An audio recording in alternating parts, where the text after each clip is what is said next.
अनि त्यसपछि त्यो कालेले फोन गरेर हैन अनि उसको मान्छे बोलायो गाडी लिएर सुई गाडी च्याप्प गाडी गो हामी दुईजना थियौँ झोला च्यापचोप झोला फाल्यौँ त्यो गाडीको पछाडि डाँडा भन्ने हुन्छ नि त्यहाँ पुरै पानी रहेछ त्यो भरि त्यही ब्याग बोकेर स्लिप यस्तो स्लिप हामीलाई यस्तरी सुटाइ भन्यो कि नबस भने सुट किन भन्दाखेरि पुलिसहरूले यताउताबाट लाइट बाल्दाखेरि देख्छ नि त अनि सोधपुछ गर्छ नि त भनेर अनि हामी त अर्को बोर्डर क्रस गरेर नि त्यो हामी यहाँ छिरिसकेछौँ होइन अनि त्यसरी त्यहाँबाट अनि फेरि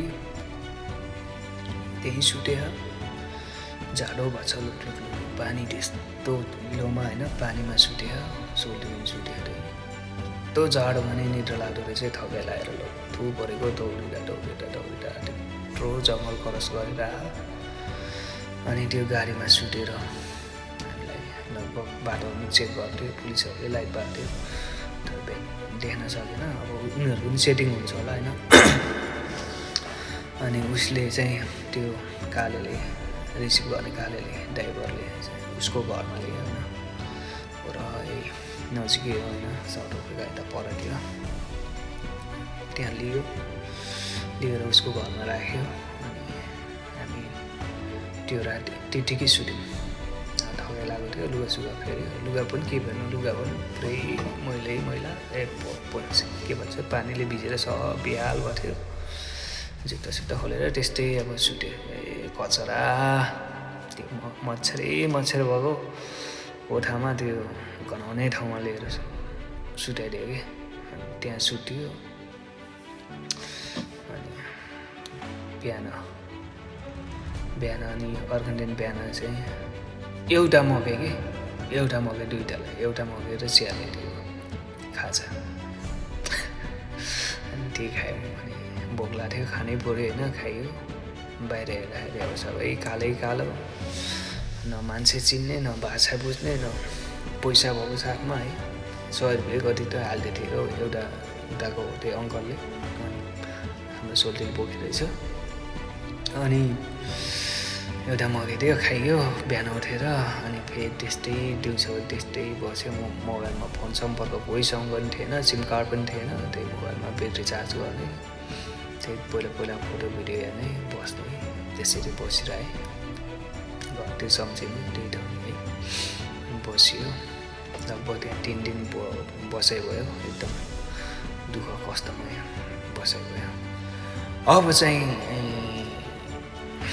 आइपुग्यो भनेर सोचेको थियौँ अब भोलि बिहान चाहिँ हामी अब यता साउथ अफ्रिकाको सेन्टर ठाउँतिर अब हाम्रो एजेन्ट भएको ठाउँतिर जानुपर्छ भने लाने भन्ने प्लान भइरहेको थियो हामी त्यहीँ सुतिरहेको थियौँ मजाले गफसफ गरेर यस्तै त हो नि होइन यस्तो हो थियो उस्तो नेपालमा यस्तो भयो उस्तो भयो बितेको कुरा उसले पनि भन्ने मैले पनि भन्ने होइन गफसफ गर्ने बस्ने गरेर रात कटाइयो सुतियो लगभग बिहानको चाहिँ 3-4 बजेको थियो एकदम मान्छेहरू आएर उगेर कराएको आवाज आयो के आवाज आयो भनेर म झसङ्ग बुझेर यस्तै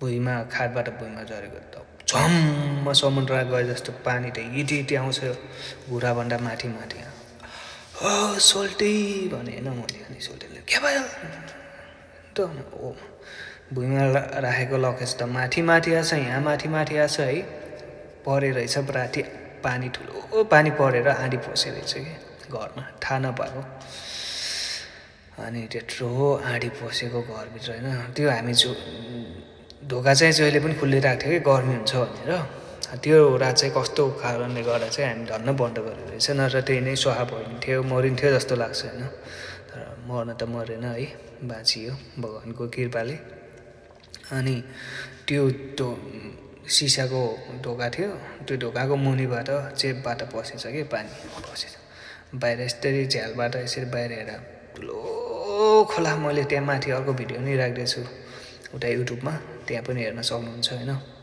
ठुलो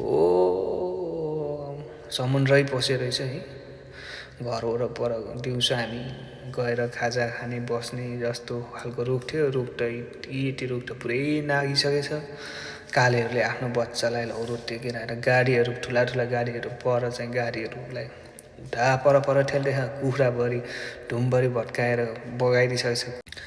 त्यो कुखुराहरू पनि रुखमा चढेर बसिरहेछ। अब बाहिर निस्किने अवस्था छैन, केही छैन है। एकदमै डर लाग्यो। मसँग चाहिँ साइड ब्याग थियो, ब्लु ब्याग अझै पनि छ होइन। अनि त्यो ब्लु ब्याग चाहिँ यहाँ भिरे पासपोर्ट भिरे होइन, आफ्नो डकुमेन्ट टक्क यहाँ नागरिक सेक्टर नि बोकेर आएको थिएँ। अनि यहाँ भिरे अनि हाफ प्यान्ट लगाएँ लचोकले। अब कि त अब मरिन्छ, अब कि त बाँचिन्छ, हिँडौँ। अब पौडी खेल्दै भए पनि ठरेर चाहिँ हामी अन्त अलि पर जाऊँ। सोल्टी पनि हुँदैन यार, सोल्टी बसमा घट्छ कि भन्ने। अब हामी भित्रै छौँ, घरभित्रै छौँ। कालेहरूले आफ्नो सब सारिसक्यो होइन, मान्छेहरू सारिसक्यो। कालेहरू भाइ भनेर जान्छ होइन। कालेहरूले भन्छ you like this South Africa भन्छ होइन, you can go back to your country भन्छ होइन। अब हामी कसरी जाने होइन। अब सबै गइसक्यो होइन। अब कोही छैन, सुनसान 2 जना मात्रै छ। भगवानको नाम जप्छु होइन। हे शिव, हे राम, हे परमेश्वर, हे राम, हे शिव होइन। हरेक भगवानको नाम जप्छु, मलाई सम्झिन्छ है। अनि यसरी बसेर खोला मरे घट्दैन जस्ताको त्यस्तै म खोलाको नापो राख्छु होइन। यहाँ थियो, अब कहाँसम्म झन् बढ्छ, झन् पानी त्यस्तै आउँछ, बढेको तरेर जान सक्ने क्षमता नि छैन। अब माथि टिन फोरेर माथि भाग्ने अवस्था नि छैन। त्यही झ्यालमा पनि अब पुरिसक्न लाग्थ्यो, अब इटी आइसकेको थियो। भगवानको नामहरू जप्दै बस्दै गरेँ, घरतिर सम्झिँदै बस्दै गरेँ। अब यति नै होला, अब चाहिँ मरिन्छ होला यति नै। म फेरि फर्स्ट टाइम परेको हो त्यस्तो बाढीमा, त्यही भएर नि होला होइन। अनि खोला नि यत्रो खोला आएको त नि, अनि अब चाहिँ मरिन्छ होला जस्तो लागिरहेको थियो। तर पनि पछि आँट भएपछि चाहिँ नमरिदो रहेछ। पछि खोला बिस्तारै घट्दै गयो। त्यसपछि म पनि अब त्यहीँ सुत्थेँ। घट्योस्, बगाओस्, मरोस्। जति कराए चिच्चाएर नि हुनेवाला कोही छैन, सुन्नेवाला कोही छैन। न फोन गर्ने, सम्पर्कविहीन कसैसँग, न सिम कार्ड चल्ने, न साथमा पैसा होइन, न मोबाइलमा डाटा, केही न केही। त्यसरी सुत्दिएको। पछि बिहान 8 बजेतिर खोला घटेछ, भित्र माछाहरू आएको होइन। अलि छेउछाउमा नि माछाहरू आएको। अलि पर गएर हेरेको त खोला त यस्तो ठुलो बगेको होइन के अरे, बाँचियो बल्ल त्यहाँ पनि बाँचेर यता आइयो। त्यही हो मेरो लाइफमा चाहिँ दुःख सुखको विदेशको यात्रामा धेरै नै दुःख पाइयो। अझै पनि छ भन्न, सुन्दै गर्नु होला।